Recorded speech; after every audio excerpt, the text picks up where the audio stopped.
இப்போ தாவீது இஸ்ரவேலுடைய ராஜாவா இருக்கிறார். அந்த நேரத்தில் தன்னுடைய பணிவிடைக்காரர்கள்ட்ட யோனத்தானுக்கு ஒரு குமாரன் உண்டே, அவர் எங்க அப்படின்னு கேட்கும்போது அவர் லோதேபாரில் இருக்காருன்னு பணிவிடைக்காரர்கள் சொல்றாங்க. அப்போ அவனை கூட்டிட்டு வாங்க அப்படின்னு சொன்ன உடனே பணிவிடைக்காரர்கள் யோனத்தான் குமாரனாகிய மெவிபோஷேத்தை தாவீது ராஜா கிட்ட கொண்டு வராங்க.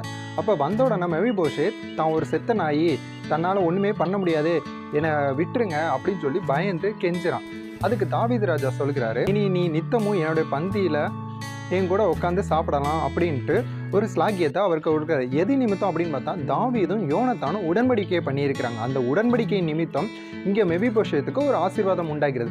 அதை போல தான் இன்னைக்கு நம்மளும் உடன்படிக்கைக்கு உட்பட்டு இருக்கிறோம். அதாவது கிறிஸ்துவின் ரத்தத்தினால மீட்கப்பட்டு புது உடன்படிக்கையின் பிள்ளைகளாக இருக்கிறோம். அப்படி இருக்கும் பொழுது தேவனால் என்னென்ன ஆசீர்வாதங்கள்லாம் இருக்குதோ அது எல்லாத்தையும் அனுபவிக்கக்கூடிய ஸ்லாக்கியம் இன்னைக்கு நமக்கு இருக்கிறது. நம்மளும் தேவனோட நெருங்கி பழகக்கூடிய தேவனுடைய ஆசீர்வாதத்திற்காக நாம் அனுபவிக்கக்கூடியவர்களாக நம்மை மாற்றி இருக்கிறார். கர்த்தர் உங்களை ஆசீர்வதிப்பாராக. ஆமென்.